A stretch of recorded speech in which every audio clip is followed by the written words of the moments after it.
orang yang penghasilannya gede tapi tidak pernah cukup, tetapi ada orang yang penghasilannya pas-pasan, minim sekali, tetapi ia merasa cukup dan berkelimpahan. Ya. Inilah faktor keberkahan.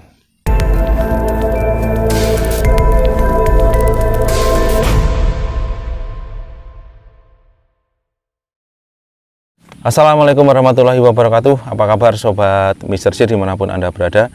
Di kesempatan video kali ini saya akan bahas sebuah pertanyaan yang masuk kepada saya kurang lebih seperti ini. Halo Mas, kenapa saya sudah bekerja mati-matian, sudah banting tulang, bekerja berangkat pagi, pulang larut malam, tetapi saya bahkan tidak pernah bisa menabung.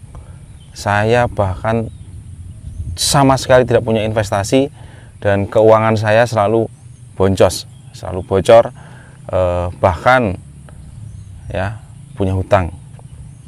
Oke, jadi menanggapi pertanyaan tersebut tentu akan saya jawab sesuai dengan pengalaman yang mungkin pernah saya alami ya ketika saya belum sadar tentang finansial ya. Jadi menurut saya ada 5 faktor yang berpengaruh terhadap kondisi keuangan seseorang. Ya, yang pertama adalah faktor gaya hidup. Ya, bukan hal yang menurut saya aneh. Ya, kita sering mendengar sebuah pepatah yang mengatakan bahwa besar pasak daripada tiang. Ya, jadi gaya hidup ini sangat berpengaruh. Kenapa? Karena banyak orang yang terjebak dalam gaya hidup. Ya, mampunya beli sepeda motor ya beli sepeda motor saja, nggak usah dipaksakan untuk kredit mobil ya. Jadi banyak sekali orang yang memaksakan gaya hidup agar ia diakui oleh orang lain untuk terlihat lebih kaya. Nah, ini menurut saya satu kesalahan fatal ya, biar kelihatan kaya ya. Dan saya sering melihat banyak orang yang terjebak dalam gaya hidup seperti ini ya. Kemudian faktor yang kedua, tidak bisa mengendalikan diri untuk belanja ya. Jadi kalau ada uang masuk itu pengennya belanja terus ya, belanja offline, belanja online ya, pokoknya belanja ya, membelanjakan sesuatu yang bahkan sifatnya tidak bisa diputar lagi, tidak bisa dijual lagi dan menghasilkan keuntungan ya, menjadi barang konsumtif atau barang yang habis begitu saja. Yang penting nafsunya untuk belanja itu terpenuhi, apalagi sekarang didukung dengan online yang begitu mudah ya, marketplace yang memanjakan flash sale, COD dan sebagainya ya. Ini akan mendorong seseorang untuk selalu belanja ya, tinggal klik barang datang ya, bayarnya nanti, atau mungkin pakai bayar nanti, bayar di belakang juga ada. Nah, ini akan menjebak seseorang karena akan menjadi lebih mahal dari harga aslinya. Jadi faktor yang ketiga adalah manajemen keuangan yang buruk ya. Kalau ada kecerdasan emosional, ada kecerdasan spiritual, maka di sini yang berpengaruh adalah kecerdasan finansial. Ya, kecerdasan finansial ini sangat mempengaruhi kondisi keuangan seseorang. Seseorang dengan kecerdasan finansial yang buruk, ya wajarlah uangnya akan habis terus. Tetapi seseorang yang memiliki kecerdasan finansial yang baik, ia akan tahu, akan balance bagaimana ia menggunakan uangnya.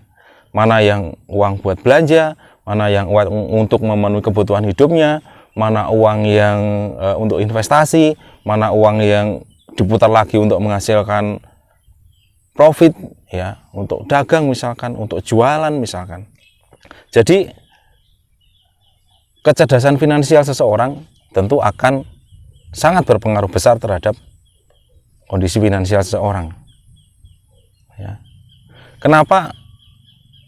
Misalkan dalam satu daerah standar hidupnya itu atau mungkin biaya hidupnya katakanlah rata-rata 3 juta.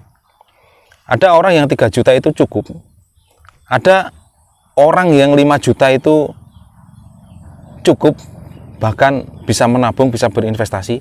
Tetapi ada orang yang punya penghasilan 10 juta, ia malah tidak cukup. Ya, itu karena kecerdasan finansialnya ya tidak bagus. Ya, oke. Kemudian faktor yang keempat, saya sering ketemu dengan orang-orang yang sukanya itu ngutang. Gali lubang tutup lubang, gali lubang tutup lubang. Suka sekali utang. Yang satu belum selesai, dia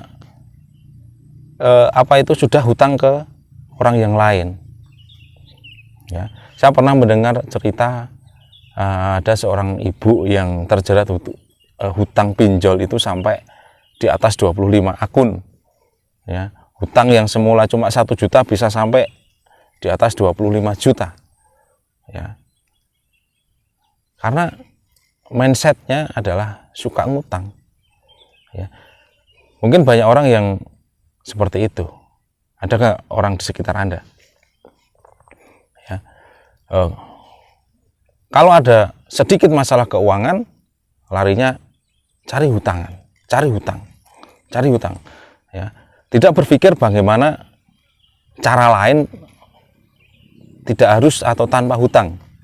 Ya. Kalau memang punyanya aset yang bisa dijual, ya jual saja. Ya. Punyanya motor satu-satunya dijual, ya jual saja, nggak harus hutang. Lah kan jalan kaki nanti, Mas, ya nggak apa-apa jalan kaki daripada kamu punya hutang. Ya. Nanti kelihatan nggak keren dong. Ya. Ini aku harus butuh biaya sekian nih untuk pendidikan anak. Nggak punya tabungan misalkan. Ya, punyanya mobil harus dijual, ya dijual saja, nggak masalah ya. Wah, nanti nggak keren lagi. Ya, hidup itu tidak harus terlihat keren di mata orang lain. Ya. Oke, jadi banyak orang yang memiliki sifat atau karakter itu suka berhutang. Kalau masih memiliki karakter seperti itu, ya jangan harap bahwa ya memiliki penghasilan berapapun tidak akan pernah cukup. Ya. Karena dia akan suka ngutang, dia suka belanja, lalu suka ngutang juga. Ya, kalau uangnya sudah habis, dia akan larinya ke hutang. Ya.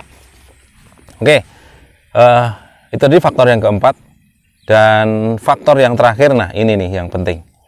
Ya, kita sering melihat ya orang yang penghasilannya gede. Ya, katakanlah ada yang orang sehari penghasilannya 50.000, tapi dia cukup bisa hidup, ya, bahkan masih bisa menyisihkan sebagian penghasilannya. Apakah ada? Ada, ya. Tetapi sementara di pihak yang lain ada orang yang 1 jam itu bisa menghasilkan katakanlah 300.000. Apakah ada? Atau mungkin bisa menghasilkan 1 juta. Sehari mungkin dia bisa menghasilkan puluhan juta. Dan penghasilan per bulannya mungkin sangat besar sekali bagi ukuran orang awam. Ya. Dibandingkan dengan yang 50.000 tadi, ternyata yang 50.000 tadi hidupnya cukup, ya, tidak punya hutang, meskipun tidak tampil mewah. Tetapi yang hasilnya puluhan juta atau bahkan ratusan juta mungkin per bulan, tidak cukup untuk membayar hutang. Bahkan dia masih cari hutangan untuk menutup gaya hidupnya, ya, karena beli nasi goreng kalau nggak di restoran mewah nggak mau, ya. Ada yang seperti itu, sehingga bertahun-tahun hidupnya itu bahkan tidak punya aset karena dia harus nyewa di apartemen yang mewah, dan apa ya, kebutuhan untuk dilihat orang lain biar dia itu tertampil dengan glamornya. Faktor yang kelima ini, ada orang yang penghasilannya gede tapi tidak pernah cukup, tetapi ada orang yang penghasilannya pas-pasan, minim sekali, tetapi ia merasa cukup dan berkelimpahan. Ya. Inilah faktor keberkahan. Ya. Kalau sudah bicara faktor keberkahan, itu sudah hak dari Allah Subhanahu wa Ta'ala. Ya. Maka kita di dunia ini jangan mengejar harta, menurut saya. Jumlahnya harta dengan cara-cara yang mungkin ya kurang baik, tetapi kejarlah keberkahan. Karena berapapun yang datang ke kita, ketika di situ diikuti dengan keberkahan, maka segalanya akan menjadi cukup, dan istilahnya dimakan itu akan menjadi enak, menjadi daging yang berkah, ya, menjadi anak-anak yang mungkin kalau kita kasihkan kepada keluarga itu akan menjadi anak-anak yang tumbuh dengan keberkahan, keluarga yang penuh dengan keberkahan. Oke, itu saja video kita kali ini. Semoga memberikan kebermanfaatan untuk Anda yang selalu menyimak channel saya. Silahkan bagikan pengalaman Anda di komentar juga. Oke, salam pejuang kemakmuran. Sampai ketemu lagi di video-video berikutnya. Ciao.